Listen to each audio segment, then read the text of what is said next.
அனைவருக்கும் வணக்கம். நான் காயத்ரி கிருஷ்ணன். இன்றைக்கி நம்ம வாழைத்தண்டு கடலைப்பருப்பை வச்சு சூப்பரான ஒரு ஹெல்த்தி ரெசிபி தான் பார்க்க போகிறோம். வாழைத்தண்டில் நிறைய மருத்துவ குணங்கள் இருக்குது, நார்ச்சத்து இருக்குது, வயிற்ற புண்கள் எல்லாத்தையும் நல்லா ஆற்றும், விட்டமின் B6 இருக்குது, பொட்டாசியம் இருக்குது, ஹீமோக்ளோபின் லெவல், இன்சுலின் லெவல்லாம் இன்க்ரீஸ் பண்ணுறதுக்கு ரொம்பவே யூஸ்ஃபுல்லாக இருக்கும். பிபி பேஷண்ட்ஸுக்கு ரொம்ப நல்லது. வாங்க வீடியோக்குள்ளே போய் பார்க்கலாம். பண்ணுறதுக்கு 2 மீடியம் சைஸ் வாழைத்தண்டை பாருங்கள். வாழைத்தண்டைக்கு மேலே உள்ள அந்த பட்டை எல்லாத்தையும் எடுத்துகிட்டு நல்லா வாழைத்தண்டை நல்லா கட் பண்ணி நாரெல்லாம் சைடில் வரும், அதை எல்லாத்தையும் நல்லா ரிமூவ் பண்ணிவிட்டு இந்த மாதிரி தண்ணியில் வந்து கொஞ்சமாக மோரை விட்டு நம்ம கட் பண்ண வாழைத்தண்டை போட்டு வச்சுருக்கோம். அப்போ தான் வந்து அது கருத்து போகாமல் இருக்கும். அதோட துவர்ப்பு தன்மையை வந்து எடுத்துரும். இப்போ இந்த வாழைத்தண்டை எப்படி வேக வைக்கிறதுன்னு சொல்லிட்டு பார்க்கலாம். வாழைத்தண்டை நல்லா பாயில் பண்ணுறதுக்கு பாருங்கள், அந்த தண்ணி எல்லாத்தையும் நம்ம வந்து வடிச்சிட்டு தான் நம்ம வந்து குக்கரில் வந்து இப்போ நம்ம ஆட் பண்ணிக்க போகிறோம். ஏன்னா அந்த துவர்ப்பு எல்லாம் அதில் இறங்கியிருக்கும். அதனால் தண்ணியை வந்து நம்ம கொட்ட வேண்டிதான். வெறும் வாழைத்தண்டை மட்டும் இந்த மாதிரி தண்ணியை வடிச்சிட்டு குக்கரில் ஃபஸ்ட்டு நம்ம சேர்த்துக்கலாம். இப்போ இதில் வந்து நம்ம பருப்பு சேர்க்கலாம். 1/4 டம்ளர் கடலைப்பருப்பு, 1/4 டம்ளர் துவரம்பருப்பு, ரெண்டையுமே வந்து நல்லா ஒரு 10 மினிட்ஸ் மட்டும் நம்ம ஊற வச்சு வச்சுருந்தோம். அந்த 2 பருப்பையுமே நம்ம வந்து இதில் சேர்த்துடலாம். லேசாக ஒரு தடவை கலந்து விட்டாச்சு. இப்போ இதில் வந்து நம்ம தேவையான அளவு வந்து உப்பு சேர்த்துக்கலாம். இது எல்லாமே நல்லா வேகிறதுக்கு உப்பு ஆட் பண்ணிவிட்டு ஒரு 1/2 ஸ்பூன் மட்டும் நம்ம இதில் மஞ்சள் பொடியும் வந்து சேர்த்துடலாம். 1 கப்பு வந்து நம்ம தண்ணி சேர்த்துக்கலாம். ஏன்னா வாழைத்தண்டு ரொம்ப தண்ணி தாங்காது, 1 கப் வந்து போதும். இப்போ எல்லாத்தையும் சேர்த்துட்டு ஒரு தடவை நம்ம நல்லா மிக்ஸ் பண்ணி விட்டுருவோம். உப்பு மஞ்சள் பொடி போட்டனால நல்லா எல்லாமே கொஞ்சம் சேர்ந்து வரட்டும். அப்படியே கலந்து விட்டுக்கலாம். இப்போ வந்து நம்ம குக்கரை க்ளோஸ் பண்ணி வச்சிடலாம். இது வந்து மீடியம் ஃப்ளேமில் நல்லா ஒரு 3 விசில் வந்து நல்லா வேகட்டும். வாழைத்தண்டு வந்து நல்லா வேகிறதுக்குள்ளே வறுத்தரைக்க வேண்டியதெல்லாம் வறுத்தரைச்சி எடுத்துக்க போகிறோம். கடாயில் பாருங்கள், ஜஸ்ட் நம்ம 1 ட்ராப் போட்டு எண்ணெய் விட்டுருக்கோம். ஃபஸ்ட் நான் வந்து கட்டி பெருங்காயம் சேர்த்துக்கிறேன். அது வந்து இன்னும் கொஞ்சம் ரெசிபிக்கு நல்ல வாசனையும் டேஸ்ட்டையும் கொடுக்கும். கட்டி பெருங்காயம் எண்ணெயிலே நல்லா பொரியட்டும். அப்படியே ஒரு தடவை நம்ம கலந்து விட்டுக்கலாம். பெருங்காயம் நல்லா பொரிஞ்சு வரட்டும். பெருங்காயம் வந்து நல்லா பொரிஞ்சிடுத்து பாருங்கள், இந்த அளவுக்கு நல்லா பொரியணும்.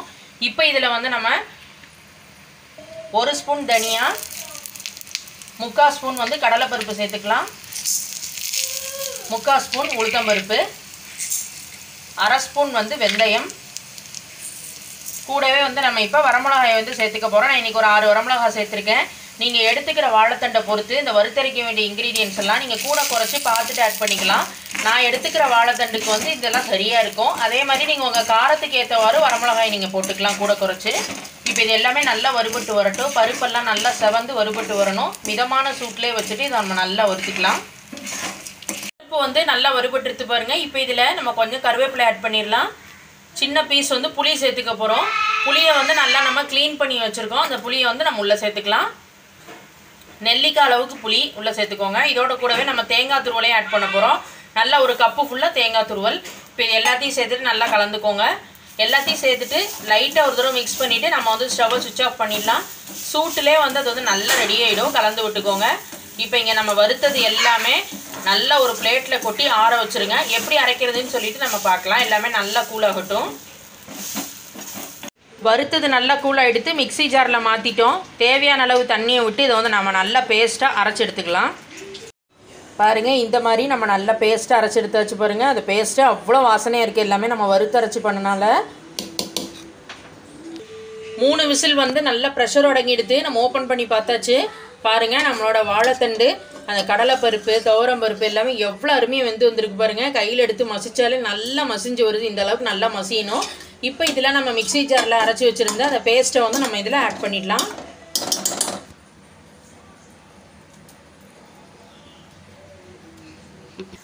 அரைச்ச விழுதை சேர்த்தாச்சு. எல்லாத்தையும் சேர்த்துட்டு நம்ம அப்படியே கலந்து விட வேண்டியதான். எல்லாமே நல்லா பைண்ட் ஆகி வர மாதிரி கலந்துக்கோங்க. நம்ம வந்து இதில் வறுத்து அரைச்சி சேர்க்கும் போது நம்ம வந்து புளியையும் சேர்த்து போட்டு வறுத்து அதை வந்து நம்ம அரைச்சி போட்டிருந்தோம். சப்போஸ் உங்களுக்கு வறுத்தரைக்கும் போது புளியை போட இன்ட்ரெஸ்ட் இல்லைன்னா நீங்கள் வந்து புளித்தண்ணியை வந்து கரைச்சி விட்டுக்கலாம். இந்த காய்கறி வந்து குக்கரில் நல்லா வெந்ததுக்கப்புறம் கொஞ்சமாக அதே நெல்லிக்காய் அளவுக்கு நல்லா புளியை கரைச்சி புளித்தண்ணியை விட்டுட்டு புளித்தண்ணியோடு சேர்த்து அந்த புளி வாசனை போக கொதி வந்ததுக்கப்புறம் இந்த அரைச்ச பேஸ்ட்டை வந்து நம்ம போட்டுக்கலாம். புளியை தவிர மீது எல்லாத்தையும் அரைச்சிட்டு அந்த பேஸ்ட்டை வந்து போட்டு இதே ப்ரொசீஜர் கூட ஃபாலோ பண்ணிக்கலாம். இப்போ இது எல்லாமே சேர்ந்து நல்லா ஒரு கொதி வரட்டும். கன்சிஸ்டன்சி வந்து செக் பண்ணிக்கோங்க. பாருங்கள், கொஞ்சம் திக்காக இருக்கிற மாதிரி இருக்குது. நான் கொஞ்சமாக மட்டும் தண்ணி ஆட் பண்ணிக்கிறேன். மிக்ஸி ஜாரை வாஷ் பண்ணி அந்த தண்ணியவே நான் கொஞ்சமாக சேர்த்துக்கிறேன். உங்களுக்கு சரியாக இருந்ததுன்னா நீங்கள் அப்படியே விட்டுறலாம். இதை ஸ்கிப் பண்ணிடலாம். தண்ணி ஆட் பண்ணுறத கொஞ்சமாக நம்ம இப்போ தண்ணி சேர்த்துக்கலாம். அப்படியே ஒரு தடவை நல்லா கலந்து விட்டுருங்க. எல்லாமே சேர்ந்து கொதிக்கட்டும். அதுக்குள்ளே நம்ம இதுக்கு ஒரு தாளிப்பு கொடுத்துடலாம். தாளிக்கிறதுக்கு பாருங்கள், கடாயில் நல்லா ஒரு டேபிள் ஸ்பூன் ஃபுல்லாக நம்ம தேங்காய் எண்ணெய் விட்டுருக்கோம். தேங்காய் எண்ணெயில் தாளிங்க இன்னும் நல்லாயிருக்கும், வாசனையாக இருக்கும். எண்ணெய் ஹீட் ஆனதும் ஃபஸ்ட்டு வந்து நம்ம இதில் கடுகு சேர்த்துக்கலாம். கடுகு வந்து நல்லா வெடிக்க ஆரம்பிச்சிடுது. கொஞ்சமாக மட்டும் நம்ம இதில் பெருங்காயம் சேர்த்துக்கலாம், கொஞ்சம் கருவேப்பிலை. தாளிச்சதை இதில் வந்து அப்படியே நம்ம ஆட் பண்ணிடலாம். எல்லாத்தோட சேர்த்து ஒரு தடவை அப்படியே கலந்து விட்டுக்கலாம். தாளிச்சதோடு சேர்த்து நல்லா மிக்ஸ் பண்ணிக்கோங்க.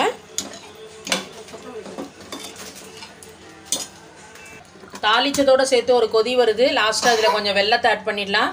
நல்லா ஒரு கைப்பிடி ஃபுல்லாக கொத்தமல்லி கட் பண்ணி வச்சுருக்கோம், அதை வந்து உள்ளே சேர்த்துட்டு எல்லாத்தையும் சேர்த்து நல்லா கலந்து விடலாம். இன்னும் ஒரு நிமிஷம் எல்லாமே சேர்ந்து கொதிக்கட்டும், மிக்ஸ் பண்ணி விட்டுக்கோங்க. கொத்தமல்லி சேர்த்து இன்னொரு 1 நிமிஷம் கொதிச்சாச்சு. நம்ம வந்து ஸ்டவ்வையும் சுவிட்ச் ஆஃப் பண்ணிட்டோம். நம்மளோட சூப்பரான வாழைத்தண்டு போட்டு புளிக்கூட்டு அருமையாக ரெடியாக எடுத்து சுட சுட சாதத்தில் நல்லெண்ணெய் விட்டு இந்த கூட்டை கலந்து சாப்பிட்டீங்கன்னா அருமையாக இருக்கும். அதே மாதிரி நீங்கள் டிஃபன் சப்பாத்திக்கெலாம் சைட் டிஷ்ஷாக வச்சு சாப்பிட்லாம், சூப்பராக இருக்கும். வெரைட்டி ரைஸுக்கெலாம் கூட நீங்கள் சைட் டிஷ்ஷாக வச்சு சாப்பிட்லாம். வாழைத்தண்டு பிடிக்காதவங்களுக்கு இந்த மாதிரி ஒரு தடவை புளிக்கூட்டு ட்ரை பண்ணி போகிறீங்க, ரொம்ப டேஸ்ட்டாக இருக்கும். எல்லோரும் ட்ரை பண்ணிவிட்டு ஃபீட்பேக்கை கமெண்ட் பாக்ஸில் ஷேர் பண்ணுங்கள். மேலும் இன்ட்ரெஸ்டிங் வீடியோஸ்க்கு மணக்கோலம் குக்கிங் சேனலை சப்ஸ்கிரைப் பண்ணிக்கோங்க ஃப்ரெண்ட்ஸ். தேங்க்யூ.